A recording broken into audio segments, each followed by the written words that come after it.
Duly called, and notice of the meeting has been posted in accordance with Texas Open Meetings Act, Texas Government Code, Chapter 551. Welcome this evening, everyone. Thank you for being here. We will start with an invocation by Dr. Faye Ballou.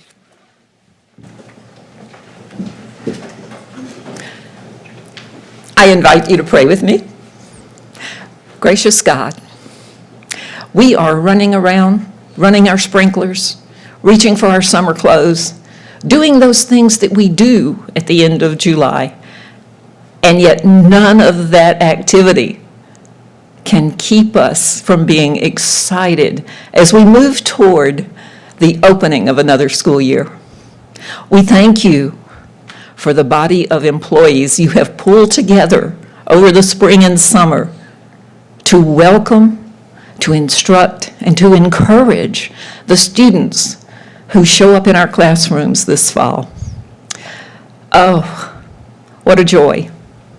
We pray boldly for gains this year, not for any award, though that's always okay too, but so that those who are watching can understand what happens in public schools, so they can see the success that comes from dedicated employees who take the resources they have available and stretch them to the very nth degree.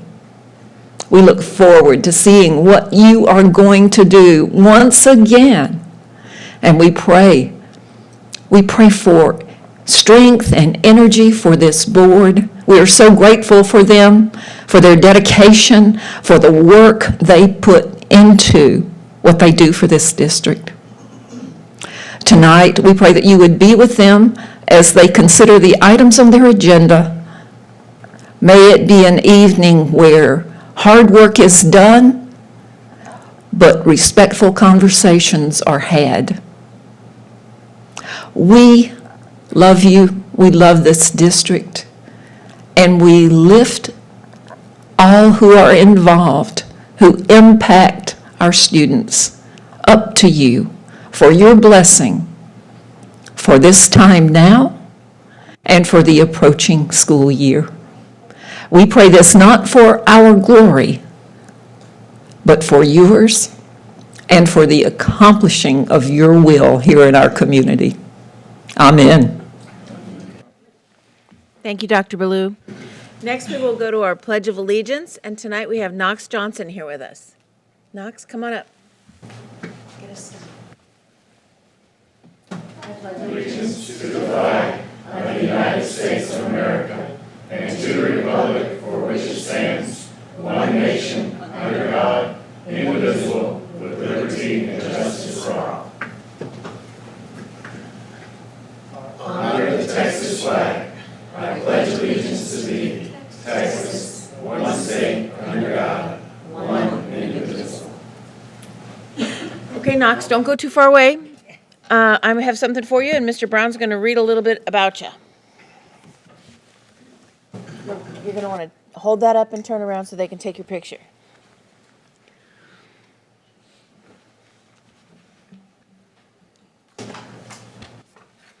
So Knox, actually this is awesome. Knox hit a home run in the 3rd grade this year. A friend to all, a favorite among teachers, and a bright young learner. He has been a wonderful addition to the Spring Garden family. What makes Knox extra special is the joy he brings to each day. He embraces childhood with enthusiasm, gets excited about learning, loves a challenge, and approaches the world with curiosity. Knox is truly an amazing cougar, and he is a joy to know and teach. Thanks for coming, Thank Knox. you, Knox. For those of you that don't know, during the school year, we have a student from each elementary school come and lead the pledge, but during the summer, we bring some of our own, and Knox is the student of Dr. Brandon Johnson and Danny Johnson. And Olivia could not be here tonight because she's at camp, but maybe next year we'll have them both again. Okay. Tonight, the Board of Trustees is meeting in its regularly scheduled monthly meeting to officially act on the items included on the posted agenda. The board welcomes and values input from the community. A single open forum will be provided during tonight's meeting to allow the public an opportunity to address the board. During this time, individuals may share comments or requests related to both agenda and non-agenda items. Those addressing the board are asked to limit their comments to 3 minutes per meeting. The speaker should identify their name, group affiliation, if any, and make a brief presentation with an identified solution if one is sought. Remarks should be addressed to the board as a whole. Oral presentations may not include charges against any employee or board member by name. It's my responsibility to determine if a person addressing the board has attempted to resolve a concern informally or through the district's complaint policies. If not, the speaker will be directed to follow the appropriate policy. The board requests that all presentations be made in a courteous, respectful, and professional manner and asks speakers to monitor their own behavior. If you wish to speak during the open forum, please fill out one of the cards located on the table in the entry hall.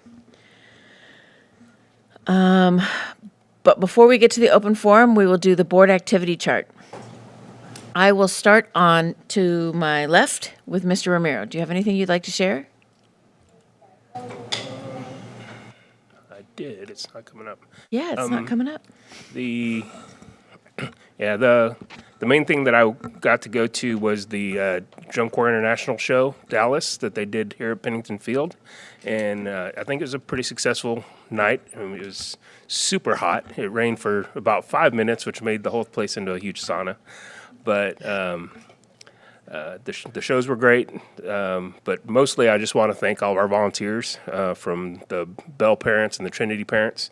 They're the ones that really make these types of events happen. You know, they're handling parking, they're directing the bands, they're showing everybody where they need to go, they're handling tickets, handling first aid. So without them, none of this would be possible. So thank you to all those volunteers. Thank you. Mrs. Ewart. I had the honor to speak at the coaches' luncheon last week, I guess it was, and it's always a privilege to do that as a former coach in this district. I appreciate all their time and effort and everything they do. We had a special guest there. Miles Turner was there and had a great presentation for the coaches. It was really inspiring. He's grown up as a student at Trinity High School. I would always see Miles. I told his dad he was the giraffe that was going around the campus. I could always see Miles because he was heads above everybody else. But he's grown into a fine young man and is giving back to the community here in a big way. So that was a fun event. Awesome. Mr. Brown? Mr. Campos? All of us, or most of us, got to attend the top-off of Wilshire, which is outstanding. We're in the process of building schools, and that's kind of neat to see progress.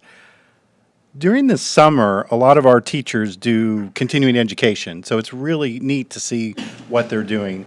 And we got an invite to go to see the elementary drumming that a bunch of the music teachers here in HEB ISD, thanks to a grant put together by the Education Foundation.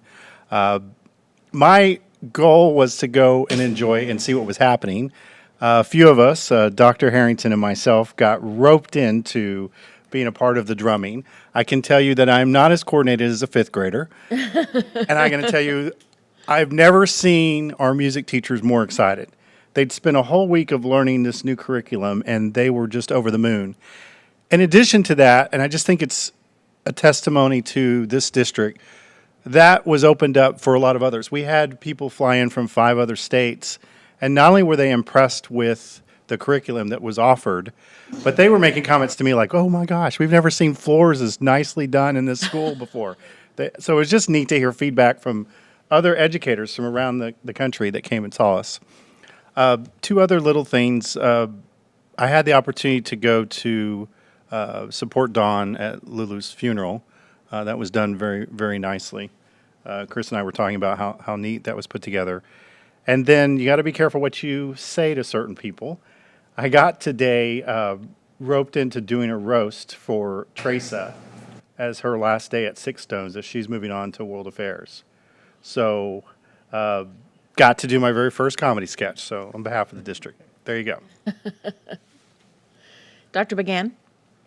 Yeah, so in addition to the things that have already been pointed out, I had the pleasure of attending the New Professionals Luncheon recently, where we bring in folks who are new to the district or returning to the district. And I believe this year was around 300 or so individuals, educators who were coming to our district to, do some great things with our kids. So it was just a really, really nice time to get to see some of the new folks, get to see the community come together, and a shout out to the Education Foundation, because they're the ones that put that on for all these new folks and get to kind of welcome them to the district. Mr. Cargill? Okay. The only other thing I want to mention was, in addition to the new professionals luncheon, I also attended the new professionals training the next day and did a welcome on behalf of this entire board, welcome them to HEB-ISD.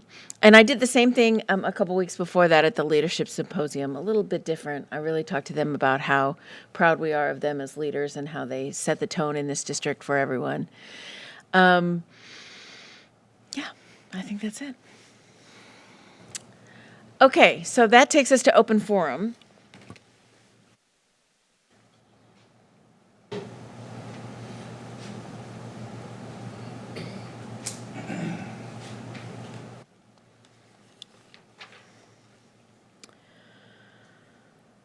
Okay, Brenda Fuller, if you could come up to the microphone. And once you get there and get started, you'll have 3 minutes, and the timer will be on the screen. Good evening. This request is rooted in a remarkable family legacy of over 150 years and 3 centuries. The Fuller family arrived in Euless, Texas in the late 1800s, and in 1894, Mood Fuller donated the land for the school, Euless School, a kindergarten through 12th grade school. Since that time, there has been continuous and consecutive Fuller family and local commitment to the local HEB schools through either employment or a child attending the Euless schools. Lorena Cleary, and I'm going to talk about our kindergartner, our granddaughter, Emma Fuller, attending Arbor Creek Elementary.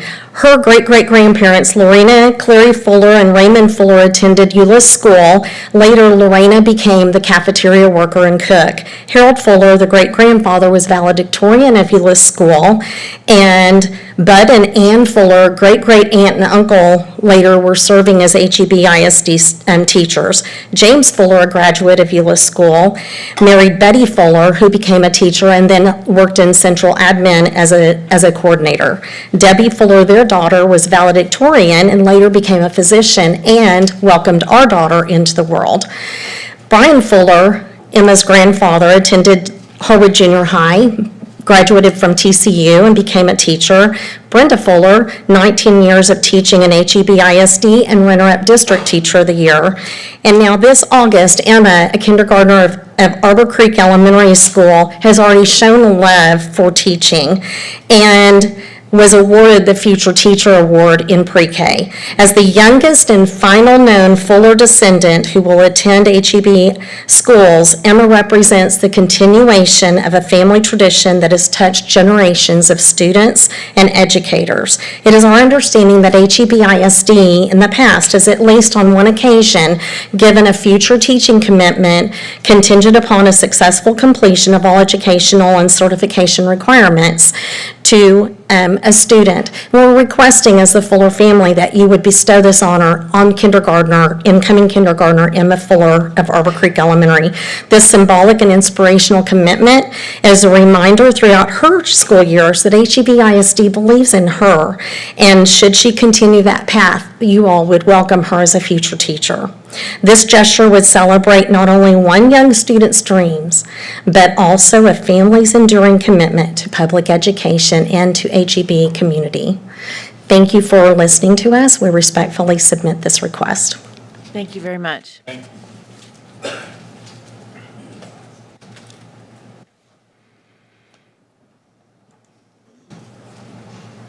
All right, we do not have a closed session tonight. Is that right, Dr. Harrington?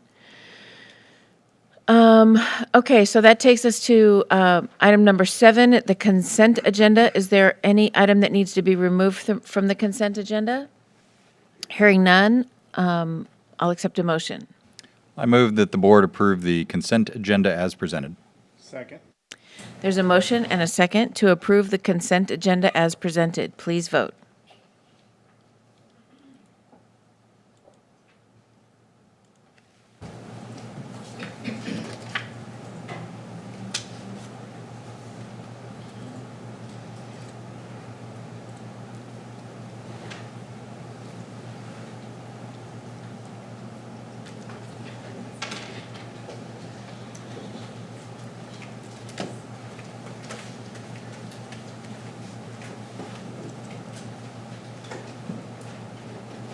More refreshing. Okay.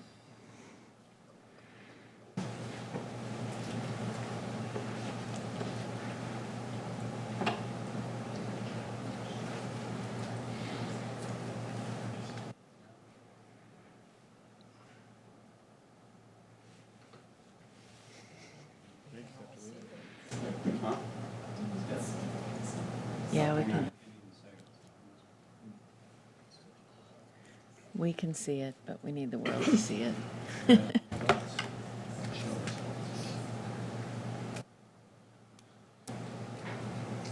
There we go. That motion carries. Thank you. Okay, that takes us down to reports and presentations. First, we have employments, resignations, and retirements, and we have Ms. Tuttle at the microphone. So this is the time of year where I like to give you an update on kind of where we are. And so I want to give you a few stats. We've hired 261 teachers. 161 of those are elementary, 100 are secondary.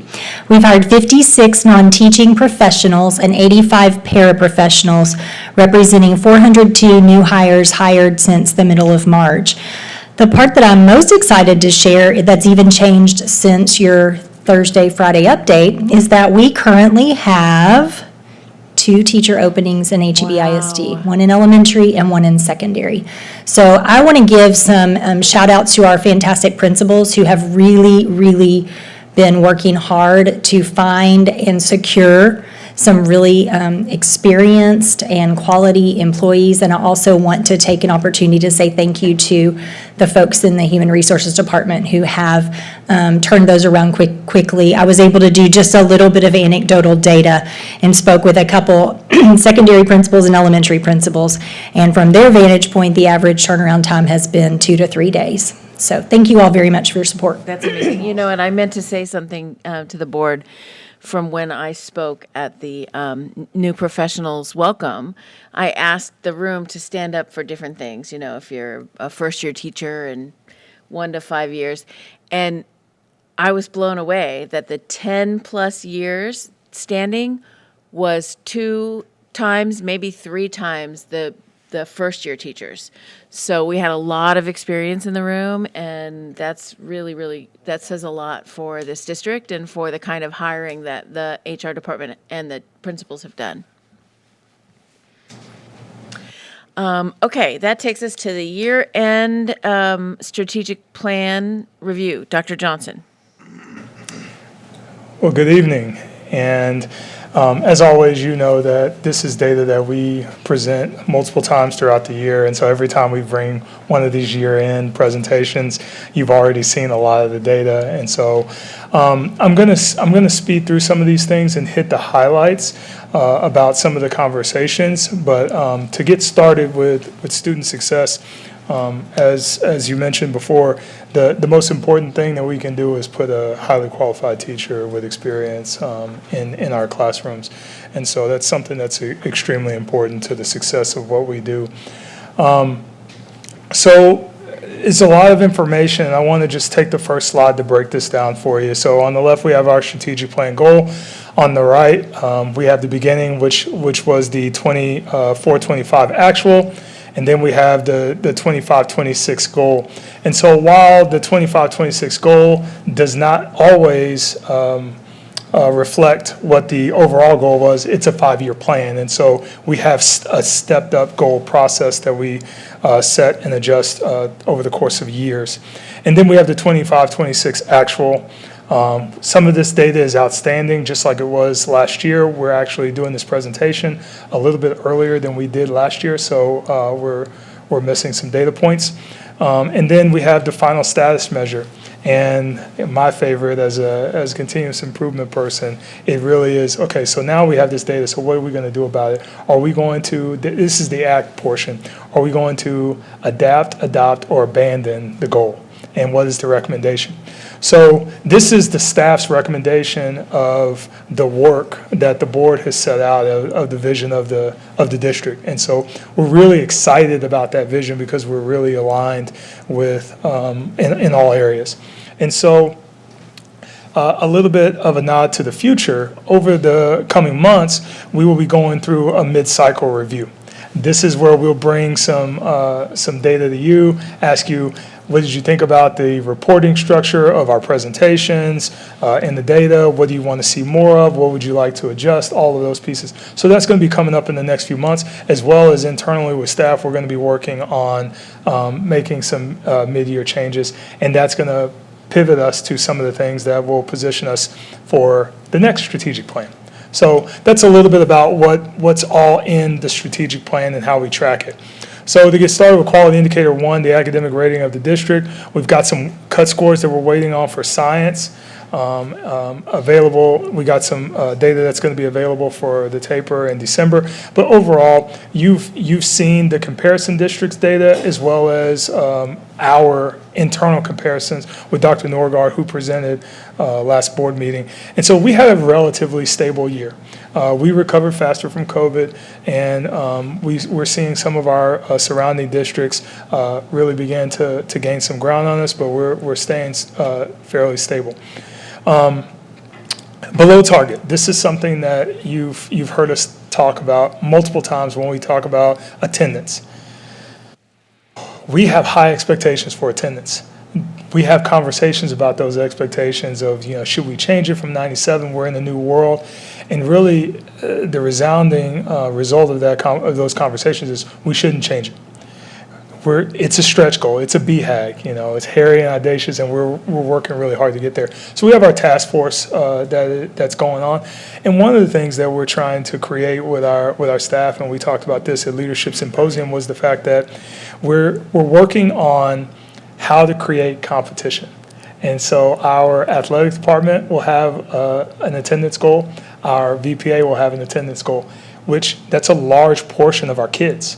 And so when we talk about really moving that number, and to move it 1/10 of a point is really fantastic.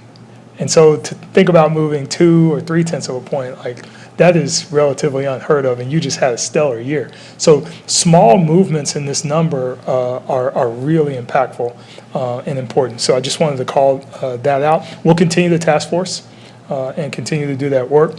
For our early literacy. Let me just, I think we need to make sure, though, that's red for us. That's red based on our expectations.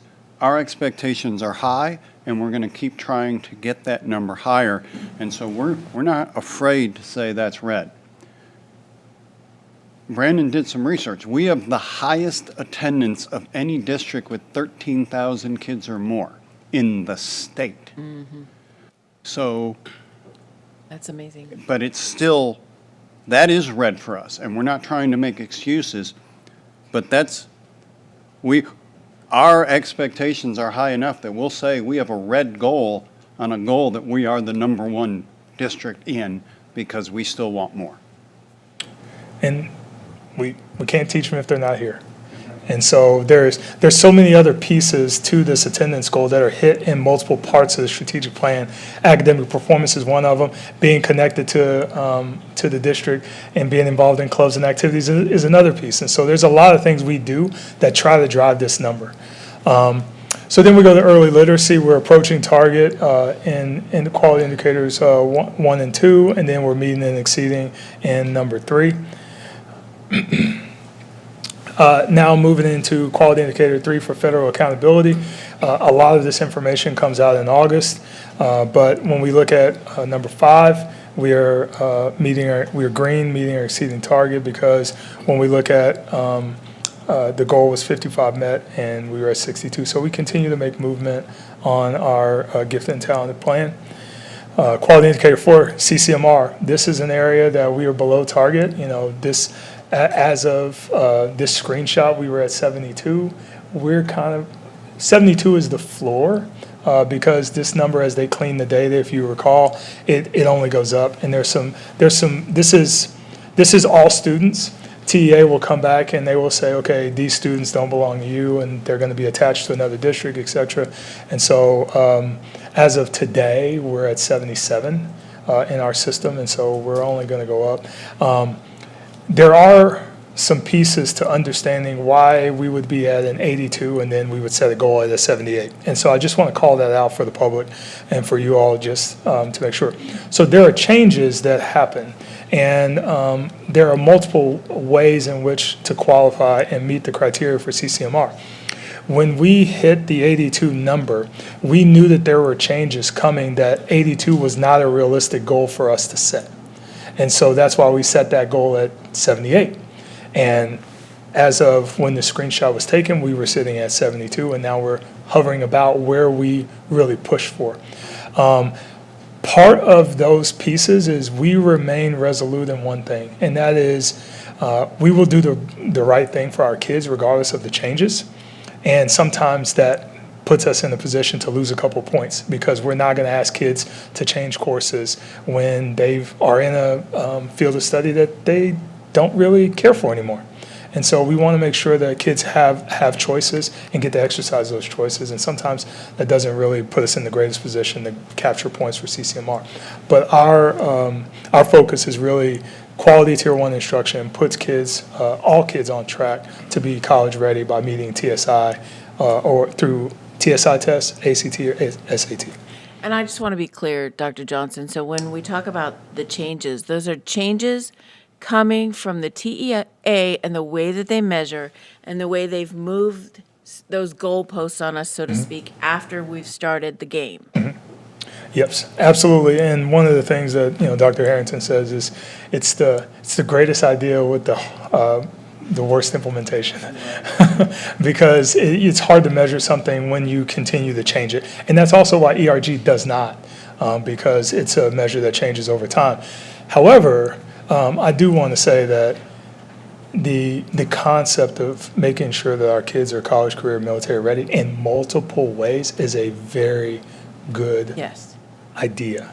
It's just a little messy when you start trying to hold multiple school districts and compare them across the state. So, so then we look at our courses offered. So we added a course, dual credit course. We continue to expand our dual credit catalog to provide kids more opportunities. And then we are below target when it comes to CTE certifications. Part of this, and we're recommending that we adapt this to only include A through F. For years, we've been tracking the total number of certs, and we continue to go up in total number of certs because we are very program centric. We are about making sure that kids have access to programs that they're really interested in and that can put them on the path of maybe moving into those careers. However, when we talk about earning certifications, the A through F certifications continue to change. So we were at 1250, and so they changed that a little bit. And so that's an area that we don't need to get lost in the fact that we're tracking total certs and we feel good about what we're doing because we went down in the A through F. So more of a shift to the focus of A through F is what's suggested there. And then ROTC, our JRTC program is doing really well. We continue to test more kids and provide more opportunities for them to take the ASVAB test. So this test, the ASVAB, I noticed it's number of tests, not necessarily number who passed. Do they have to pass to get CCMR to be considered military ready? Yes, they have to hit a certain criteria, and But do we get those results or not? that I'm not positive.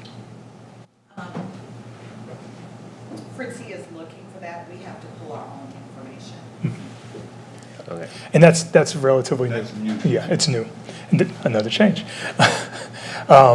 So the idea when we started this goal, it was to make sure that we were providing the opportunity to take the test and not funneling kids into necessarily the SAT inside the school day if they wanted to take the ASVAB. And then as you see the number of testing forms that we get for students enlisting, we don't always know until everything, till the dust settles with everything. Right. Enlistment. So passing the ASVAB, does that make them military ready According to CCMR? Yes. So they don't have to necessarily join, but if they Correct. pass that test, We would that's a get way for credit. them to get the check mark. Yeah, they added, so if they do, is it 2 years of the ROTC? There's a certain amount of ROTC classes, JROTC classes they have to take, and then they have to hit a threshold, and then they're talking about also moving into the tiered CCMR, and so then there would be 2 tiers of the test score.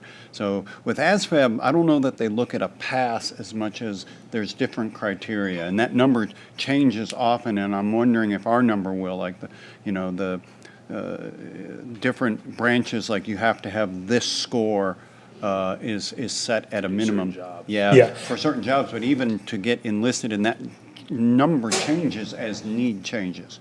But right now, we're anticipating 2 different levels of scores for CCMR. Yeah, if you take the ASVAB and you can't be placed into a military job role, that you would not get credit for that. You would have to be able to score high enough to be able to be placed into a job. What I've seen right now is the minimum number is above the minimum enlistment number. Okay, so moving to quality indicator 5, clubs and activities, meet and exceeds, and then we have postseason activity, and that's something that we talked about with our new district. We wanted to maintain that expectation, and that's something that we believe that we should meet next year. UIL rating, school choice programs. We've added elementary school choice, band, and so you can see that that's changed. And we barely missed the goal by 0.67.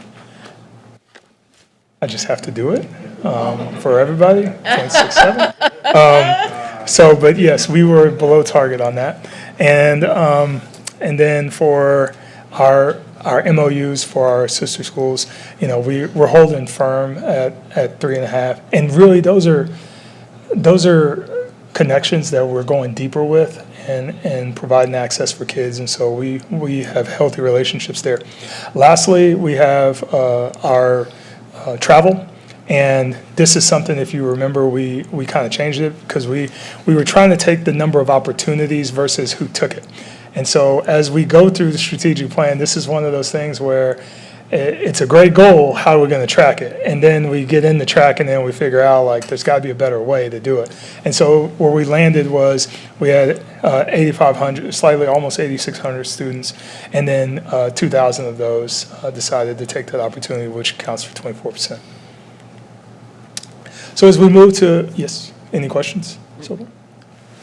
So as we move to employee success, we have a lot of information that's coming in August. When that data lands, and then for recruitment, we're at 96.4% for the fill rate for all positions. And again, just a shout out to our people hiring and just really beating the bushes to make sure we get quality candidates. And a big part of that is when you approve the budget so that we can post those positions, or the staffing table, so we can post those positions and get started, because we get almost a month head start from a lot of other districts, and so that's helpful. Safety and well-being, if you look at 1.1, the provisional, until we're done with construction, we won't be able to get that piece, but we're approaching target. And then as you look at EOP, all the way down to our access to preventative measures and et cetera. So I want to call out to 2.1. This is where access to a nurse. Last year, we tracked it based upon nurse attendance. our new coordinator of nursing, she wanted to back out of that and really focus on, even though we didn't have nurses, did we have access? Did our staff and students have access to a nurse? And they did. And so that's why that percentage has been adopted, and that's why you see the asterisk next to that, because that's a different way in which we wanted to track that, because we thought it was accurate, but really, did they have access? And they did. And that's something that we've worked really hard to make sure that they do. Effectiveness and efficiency, 1.1, department leaders. So when we look at our CI, we are kind of doing a complete overhaul and review of how we are attacking this quality indicator. And part of the reason is because when we have our staff complete CI self-assessment, we want to collect that information, but it's not a score. You're not trying to get the highest score, because your reflection of how you're performing this year or even this semester is going to change, because what you do really well in the fall, you might not do as well as you did in the fall, in the spring. And so that's really got to be a self-reflection piece, that they set goals and they change their leadership behaviors. So what we're working on is trying to make sure that is standardized across the district. It's part of the employee's appraisal process, but it's not scored in that. It's part of the major conversations about our leadership behaviors. And so we've got to figure out some new baselines on that. But we were below target in 1.1 and 1.2, and we're also setting the baseline for our auxiliary staff in 3. So effective and efficient. The operating fund, we continue to be self-sustaining there. And then our student-staff ratio. We're approaching target. We're not really where we want to be. We want to drive that number back up, and part of the reason we want to drive that number up is because for an efficiency piece. But also, when we look at our staffing, this is all staff together, and we have added a lot of special education staff and a lot of bilingual ESL staff because of the needs of our district. And so that takes our ratio overall out of whack. We've added those units because we needed to. And so that's something that we've got to continue to have conversations about, serving versus hitting that number. Serving the kids versus hitting that number. So sometimes that's a tension point. And then 6.7 or 9.3, months for fund balance.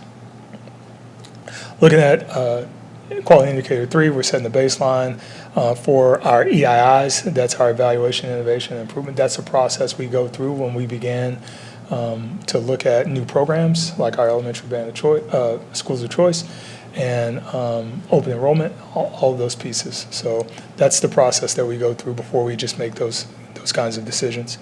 And then we've got technology. Family and community partnerships, we're coming up to the end. I know that this has been a lot of data thrown at you. Stakeholder satisfaction, we are meeting, exceeding 3 or 4 of those targets.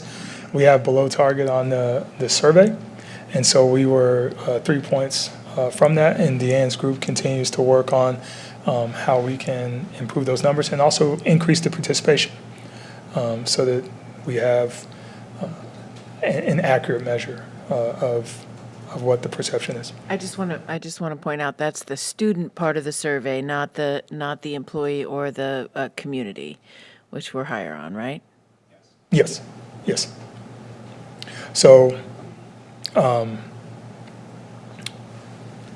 so quality indicator 2.1, we're meeting and exceeding all of those metrics. And when we think about our HEB reads, and when we think about our campus champions, those are areas that as we can find more ways to engage the community and have more events, those are things that we work to do. So when we look at overall strategic plan, this is 25-26. So this is, actually, that's a typo, it's 24-25. This is last year's. So 51 goals, we had 18, we were 6 approaching, 7 below target, and 13 baseline set. And then this year, we're sitting at 24 meeting and exceeding, 7 approaches, 8 below target, 2 baseline set. So we've got 10 data points that need to be released. But when we look at last year to this year, the number of goals meeting and exceeding, we have improved. And so we continue to do that work. Those years are incorrect. My apologies. So, do you have any questions? Questions, anyone? All Brandon, right. some of these, there's at least 8 measures that we're going to get next month. I think we ran into this last year too. Does it make sense, if we expect to get them in August, to move this presentation 30 to 60 days to capture all the data? Totally can, and that's something that we're trying to stay on our reporting cycle and trying to stay true to that. But if that's something if that's something that you like, we can totally do that. I'd rather have the full picture. Okay. We'll note that. What happened? Other questions? All right, I think we're Thank good. you very Thank you. That takes us to 8.03, disbursements for the month of June. Did anybody have any questions? Okay, now we go to action items. Yes, Mr. Curbo, we have consider approval of armored car service. Ms. Cole, Dr. Harrington, and board members, thank you again for the opportunity to present these items to you tonight. The first one is for Armored Car Services. We purchase Armored Car Services through a cooperative purchase of the Educational Purchasing Cooperative of North Texas through Birdville ISD's Armored Car contract. And our expenditures for this fall just a little short of $70,000. Don't expect that to change. However, the majority of this purchase is made with federal funds from the child nutrition budget, which is why it's coming to you for action. Questions? Is there a motion? I move that the board approve the agreement with Laser Security Response, Inc. for armored car services through Birdville ISD's contract number RFCSP 023-24 armored car services for the period of August 1, 2026 through July 31st, 2027, as presented. Second. There's a motion and a second to approve the agreement with Laser Security Response, Inc. for armored car services through Birdville ISD's contract number RFCSP 023-24 armored car services for the period of August 1st, 2026 through July 31st, 2027. Please vote.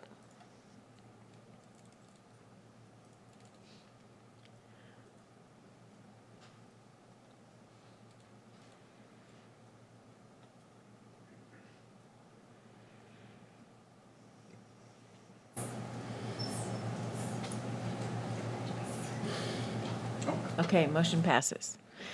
That takes us to 9.04, consider approval of exclusive sales listing agreement for Meadow Park Harwood Road property. Okay. Did I skip something? Yeah, I think we Sorry. skipped 9.03 here. Backtrack a little bit here. 9.03, consider approval of extension of RFP for third-party transportation from McKinney-Vento students. Yes, this is our second extension under this bid for third-party transportation. Our expenditures are right around $200,000. We don't expect them to exceed much more than that, but that's been our history for the last couple of years. Questions? Is there a motion? I move that the board approve the extension of RFP 24-13 for third-party transportation as presented. There's a motion and a second to approve the extension of RFP 2413 for third-party transportation. Please vote.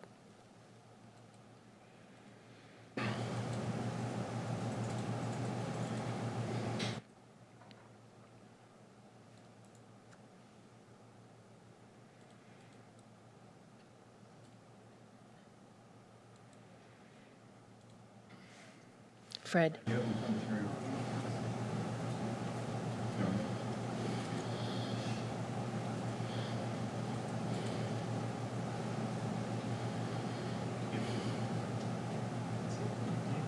There we go. Motion passes. Thank you. Now we go to 9.04, consider approval of leasing agreement. And this is the item that we discussed in closed session last week and prepared for action for tonight. This agreement spells out the roles and responsibilities for our real estate broker, listing broker, to aggressively market the property at Harwood and Meadow Park on our behalf, and establishes the commission rate for it. Mr. Corbo, can you just review one more time for me the way that this works for a school district? Even though we're marketing this, we don't get to choose who we sell this to, right? That's correct. We're selling it by a competitive sealed bid process to assist us in that, getting it out to the right buyer, prospective buyer pool. We've engaged the services of a broker for this effort. And by going through this process, we don't necessarily have to approve a sale. That's correct, yes. Any questions, anyone? Is there a motion? I move the board approve the exclusive sale leasing agreement with Lester and Lester Realty Advisors, Inc., to market the Meadow Park, Harwood Road property for sale through a competitive sealed bid process, subject to the terms and protective contained in the negotiated agreement as presented. Second. There's a motion and a second to approve the exclusive sales listing agreement with Lester and Lester Realty Advisors, Inc., to market the Meadow Creek Harwood Road property for sale through a competitive sealed bid process, subject to the terms and protections contained in the negotiated agreement. Please vote.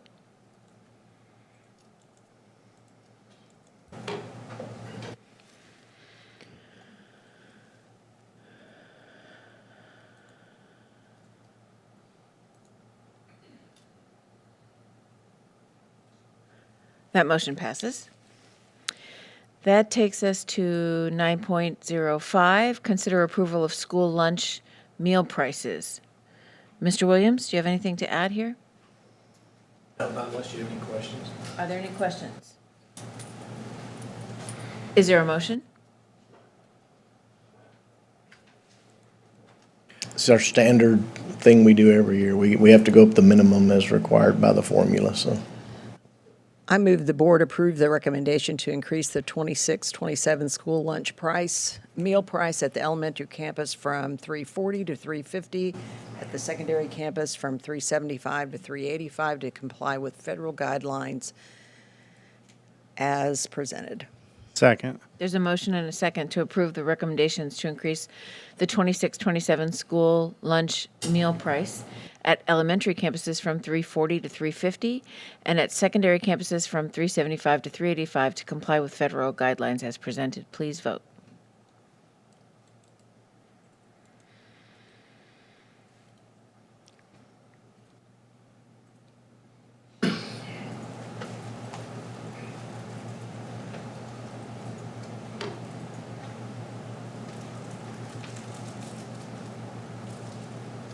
And that motion carries. That takes us to 9.06, which is consider approval of secondary and elementary school resource officers.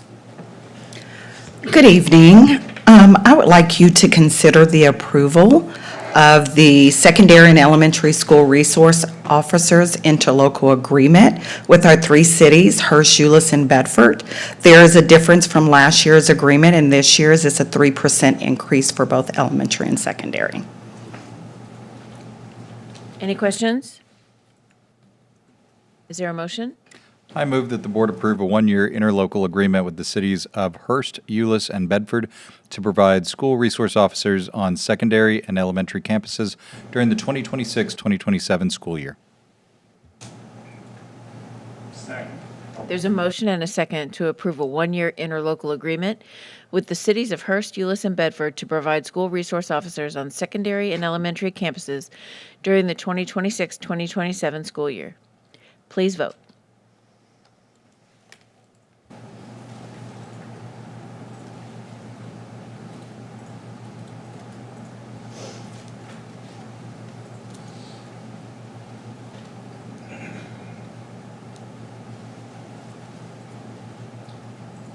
That motion carries.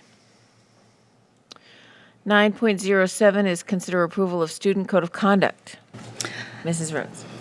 We have the Student Code of Conduct for this 26-27 school year. It is the exact same as last year with no updates. Yes, I noticed no red lines, so I. No red line.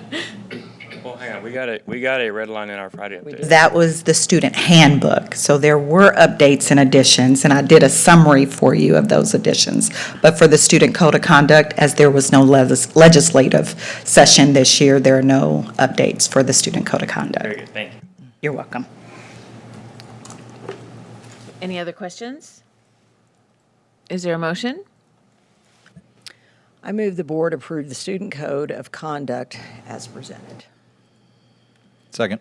There's a motion and a second to approve the student code of conduct as presented. Please vote.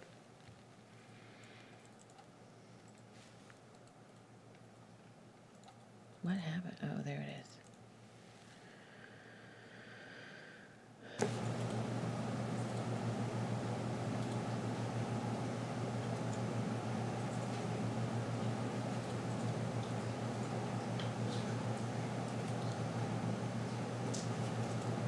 That motion carries.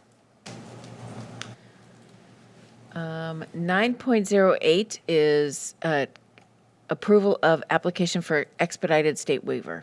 Dr. Harrington. Yes, and so we only need one waiver at this time. It is our staff development waiver.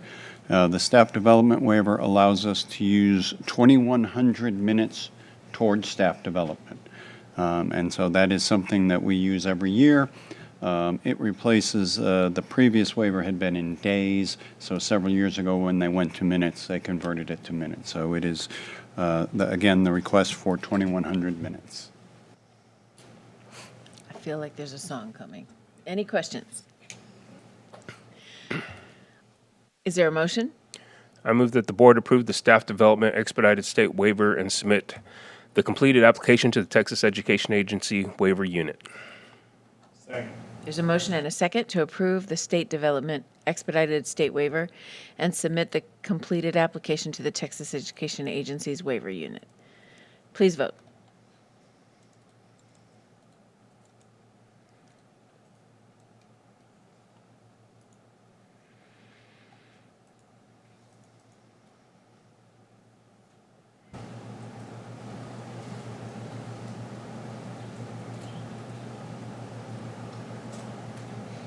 That motion carries. Is there a board member that would like to place an item for a future board agenda? Okay, hearing none, we will move to 10.02, consider approval of Texas Caucus of Black School Board Members membership. Is there any discussion? I believe that our last year was Dr. Began served in this capacity. So I'd like to bring up that when joining these types of organizations, I think that there should be a request from a certain board member who would like to be part of an organization. This organization is kind of a legacy from a previous board member who hasn't been on the board for more than a year. And she was a very active participant, went to the activities, invited us to their casino nights, and it was an important part of her experience as being a board member. I don't think that we need to stay members of boards or members of organizations just because we used to be members of organizations. I think it should start with the board member requesting to be part of the organization versus just continuing to renew memberships for no apparent reason. Because John was a brand new board member. We told him, hey, you want to do this? He said, sure. But he didn't get anything out of it. He didn't attend any meetings or get to attend any of the activities of it. So, you know, it didn't really serve the board any purpose, didn't serve our students any purpose being a member of the organization last year. So that's my thought on it.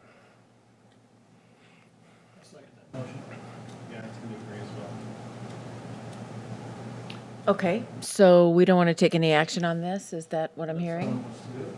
Yeah, I mean, if somebody really wants to participate in it, then I'd be happy to support anyone who really wants to participate in it. But if nobody really wants, has a burning desire to be a member, then, I don't see the purpose of it.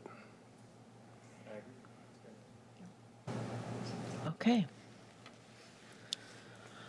So no action on that one.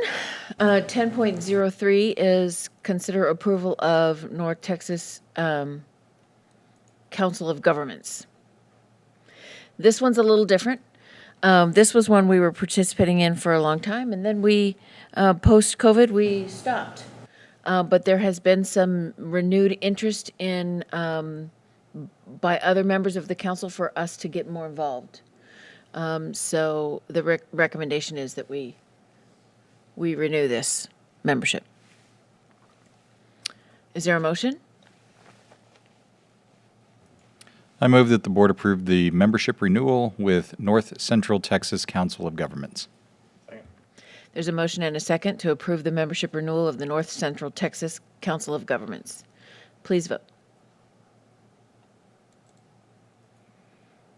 Whoops, what's happening?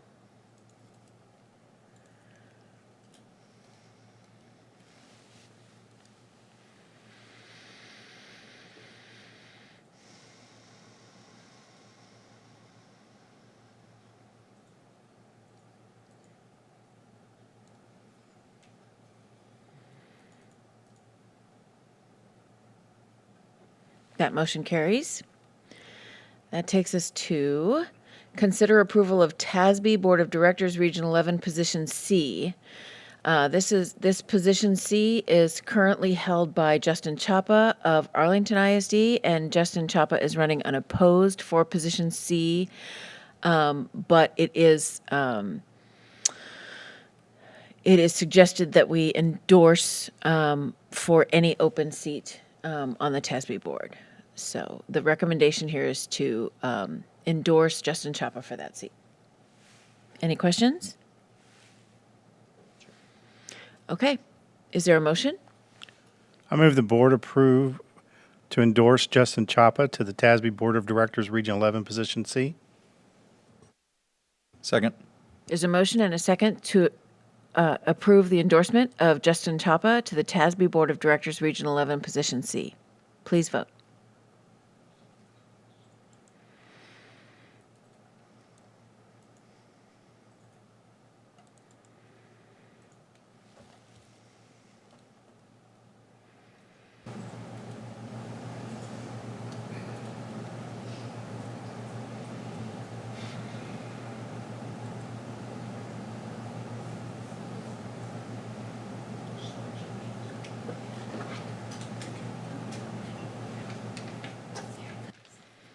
That motion carries.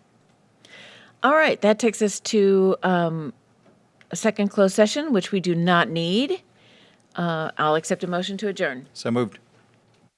We are adjourned.